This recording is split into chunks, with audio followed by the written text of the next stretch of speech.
Hello everyone, it's Ryan back again to bring another video. In today's video we're going to be talking about freshwater water chemistry. Bit of a tongue twister there. We will probably cover saltwater water chemistry in another video, but just to keep it nice and short and sweet, we'll probably just do freshwater in this one.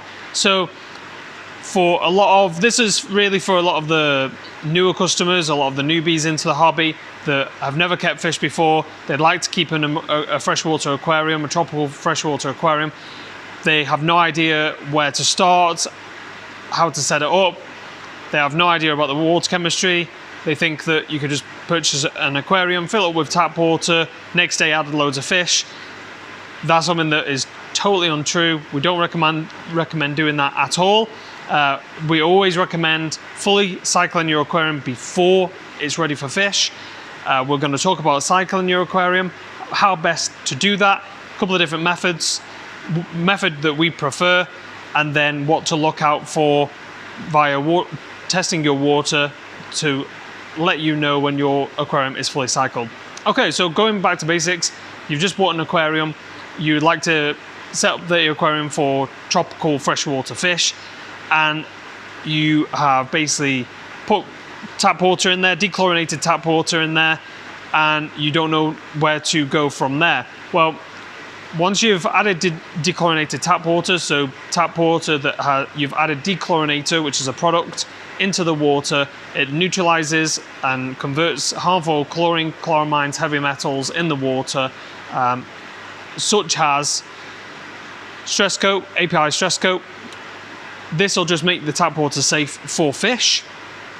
Then what you want to do, we will always recommend the fishless tank cycling method. So you cycle your aquarium fully without using fish, test the water, and then let the water tests results tell you where your aquarium's at, which stage your aquarium's at. So you fill up your aquarium with tap water, you've dechlorinated the tap water, so that then makes the actual tap water itself safe for fish, but it's not ready for fish just yet. Your aquarium is not cycled yet. Your aquarium has not even gone through any biological processes because there is no bacteria in that water yet. So we have to actually get bacteria in there. We have to get the biological processes going. So how do we do that? Well, first of all, you've got to make sure that you've got some form of filtration in your aquarium, on your aquarium, underneath your aquarium. Internal filter, hang on the back or side external filter, or an external filter that just sits underneath the aquarium in a cabinet below.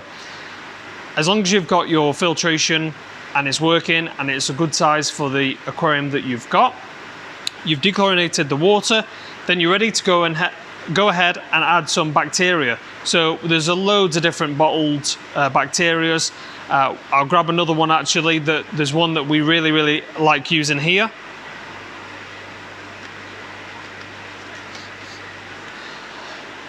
So there's just a couple that I've quickly grabbed off the shelf. One of them is API stress zyme. That is just a bottle of bacteria that you just introduce into your aquarium. That's going to go around into your filter, and then you have to then feed the bacteria to get the bacteria levels building up in your system, and that will ensure when you start to introduce fish that you shouldn't have any issues. The other one, exactly the same. Well, not exactly the same, sorry. It is bacteria, but it's just slightly differently. It's actually preserved in these glass vials. Really great product, really fantastic company to work with. We use Prodibio products all of the time. It works extremely well. And so these are actually on our website now, and you can purchase them via there if you're in the UK. So, quick recap. I don't want to hopefully confuse you guys, so we're going to just keep it nice and simple. So you've purchased your aquarium, you filled it up with dechlorinated tap water, your filtration is working and it's sufficient for the size of the aquarium that you have. And then we've just added some bacteria. You want to add enough bacteria for the total volume that is inside your aquarium. Once you've added the bacteria, then you need to feed the bacteria. If you just add bacteria into your aquarium and leave it for a week, that's not cycling your aquarium. That bacteria needs to be fed to allow it to grow and the population to get larger. If you were actually to add the bacteria into your aquarium, leave it for a week, think that it's cycled and then add fish, actually that bacteria from day one, the concentrations are really high, but then each day that passes by, your bacteria population is just going to decrease because there's nothing feeding it. So then when you actually come to introduce some fish or some livestock into your aquarium 1 week, 2 weeks later, that bacteria population is gone. And when you introduce your fish, unfortunately, chances are you will have a really high spike in ammonia or nitrite, and that is not good at all. So you need to feed the bacteria. Best way to feed the bacteria is to simply add either some plants, live plants. Live plants will actually have a load of bacteria already on them, so that will help to kickstart the filtration, and that will get the aquarium doing the process known as cycling. Or there's a couple of different other ways. A great way that we do it is to add some fish food. Once you've added your dechlorinated tap water into your aquarium, you've left that to go around the aquarium using your filtration, and you've added your bacteria. Then you can just add a little bit of flake food or fish food, some pellets, flake food, doesn't matter which brand, doesn't matter which make. We prefer the Fish Science here at Drop Off Aquatics. Add a little pinch of flake food or pellets. That's going to go down to the substrate. It is going to rot down. It will go it'll grow fungus on it. That's completely natural, completely normal. That is all part of the process. Do not worry at all. And as the flake food or the fish food that you use starts to rot down, that is going to produce a larger spike of ammonia, and that ammonia is going to feed the bacteria in your filter, and it's going to really help to get the cycle process going. So there's a couple of different ways there. You can use live plants, and the live plants will help to kickstart the cycle process, or fish food. Fish food will also help to do the same process. So I'll just pop them there. So now you're actually cycling your aquarium. So what do you need to look out for? Well, the first thing we expect to see from testing the water is a high ammonia reading. So ammonia you need to test for. Really simple. All of these are so simple to test for. And if you're setting up an aquarium, we'd always recommend testing your water because if you test your water, the water results actually tell you where your aquarium's up to throughout the cycle, whether it's at the beginning of the cycle, midway, or if it's completely finished the cycling process. And it just tells you exactly where your water's at, so you're not introducing any livestock unnecessarily before the tank is actually ready for them to go in. Of course, if you were to add a good amount of fish food, say like a good pinch of fish food, and then you had a really high spike of ammonia, if you introduce livestock after a couple of days, unfortunately, if that ammonia is really high, you are going to potentially lose the fish because the ammonia will stop the uptake of oxygen through the fish's gills. So unfortunately, the fish will probably die, and it's just a real shame. So we don't want that happening. So you test for ammonia. Then as the bacteria population increases, the bacteria will actually convert ammonia into nitrite. Nitrite will then be converted into nitrate. Now nitrate is non-toxic. Ammonia and nitrite are toxic to the fish. Nitrate is non-toxic in lower levels. In really high levels, it is going to stress the fish out though, so you don't want high levels of nitrate. This is just a time process now. You've added bacteria, you've added food. The bacteria population will grow daily, and so it's just one of those that aquariums can take a couple of weeks, or it could take up to 6 to 8 weeks to fully cycle. Just test a couple of times a week, and you will monitor and see the levels changing as the aquarium progresses. Once the ammonia is 0, the nitrite is 0, the nitrate is, I would say, 20 parts per million or below, then you know that biologically your aquarium has fully cycled and that you should be ready to introduce some livestock then. What you can do is just to test it before you introduce any livestock is to add a little bit more fish food and test the day after to see if you get a really high spike of ammonia. If you don't get a high spike of ammonia or nitrite and the nitrate just increases a little bit, then that tells you that your aquarium has got plenty of bacteria in the filtration, and that therefore your aquarium is ready for fish. Because when you introduce your fish, they're going to be obviously producing waste through, of course, urea, excretion, and also through the gills as well. Just from respiring, they will produce ammonia. So from testing these two and making sure that they're zero and that they don't elevate, you're ready to go for some fish. So that's those three talked about, and that's those three done. Hopefully it's not too complicated there, and I've kept it nice and simple for you. The next thing on the water chemistry, just to keep an eye out and just to test, really handy to know, because there are fish from all around the world, and fish aren't all, surprisingly, you may or might not know this, all fish around the world are not used to the same pH values. So pH is basically whether the water is acidic, whether it's neutral, or whether it's basic or alkaline. So you want to keep an eye on and test what your aquarium pH is at. Now, from the tap, it's always worth testing the tap water first, just so you know what the water source is actually registering and reading at pH-wise, because there's a lot of different factors within the aquarium that can actually change pH values, such as bogwood or woods in general, leaves or botanicals. They can actually decrease the pH and make it more acidic.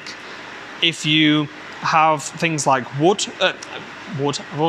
just discussed wood. If you have various rocks in there, they can actually increase the pH and make it more basic or acidic, alkaline, sorry, basic or alkaline. So depending on what the setup is and depending on the tap water, you need to test your aquarium's pH just to see what the value is. Now the value tends to register from around 6, which is very acidic, right up to 7.6. Now once the aquarium's set up and it's running, you always need to just kind of test the water and just see where it's at. Now you can leave it for at least 24 hours before testing it, just because the pH can alter overnight. Then test the tap water, see where the tap water is at, so then you have a good idea of what pH value you're adding into your aquarium. Test your aquarium pH, and then of course you'll then know what the pH of the aquarium is as well. For example, if you have a lot of cereal stone, very, very popular for aquascaping, we sell a lot of that product, that is going to more than likely have your pH elevated, and it's going to be into the higher 7s. So test your pH, see where the pH value is at, and then you can actually, from that, decide what fish are suitable in that pH range. Now, fish really, we have on all of our labels, all of the pH ranges for the individual fish. So you can actually come in and read which values are best keeping those fish in. So you really want to try and work that out first. And again, for example, if your pH was tested, you have a lot of bogwood, you have a lot of botanicals, you have a dark water system, and you test your pH and it's at, say, 6.2, you're not going to want to place in guppies, mollies, platies, any live-bearing fishes, because live-bearing fishes prefer a higher pH. They prefer more basic, more alkaline. For example, pH of 6.2, things like wild-caught fish from South America, Corydoras, catfish, plecos, lorocarid family, tetras would absolutely love that kind of environment, and they're going to be much more suited. We do have quite a lot of different species in stock, and most species will cohabit no problem and will be fine in the various pH ranges. However, there are some fish that we do have, and it says on the label where they need either higher pH or lower pH. So it's always a good practice and just all-round good general fish keeping to test the pH of your water, just to keep an eye on it and see where you're at. If you have a really high alkaline basic pH, say it's 7.8 or 8 or higher, that is going to limit you to obviously what fish you can introduce. For example, wild-caught Corydoras are probably not going to survive in that high pH. So that's pH, you want to keep a close eye on that. Then after that, you want to probably, the next thing is KH and GH. KH and GH, KH is carbonate hardness, GH is general hardness. That's just basically the amount of calcium and calcium ions and various ions that are in the water that will either make your water soft or hard. These terms are, for example, if you boil the kettle at home and you get a lot of lime scale, that is a lot of calcium ions in there, you'd refer your water, tap water, to be hard, and therefore we would generally expect your general hardness and your KH to be quite high. If you are in an area where you boil the kettle and there's no lime scale, little to no lime scale, we would probably expect your KH and GH to be very, very low. So that's those. As I say, it's great to test. It'd be beneficial to have all of these test kits so you can keep an eye on them and test for each one. Once your aquarium cycled, really you shouldn't have to test for ammonia nitrate. Well, you shouldn't get readings or registered readings of ammonia nitrite. It's still worth testing though. We would always recommend it just in case, because if, for example, one day you tested and there's a little bit of ammonia or nitrite present, that's definitely a red flag for something's not going quite right. Something's not quite right in the aquarium, and that just definitely needs further investigation. You can actually buy all of these from ourselves on the website now. They're all available or online. And we also do this larger API pack, which has the ammonia, nitrite, nitrate, pH inside. It just has, it's just a much larger pack, and you can buy it all together. The one other thing that I've not mentioned for freshwater aquariums is testing the TDS, which is total dissolved solids. That is just the amount of substances that is inside the water. Believe it or not, when we actually drink tap water, we're consuming a lot of different stuff that's inside the tap water. And how do you test for TDS? Well, one of these. It's a TDS pen.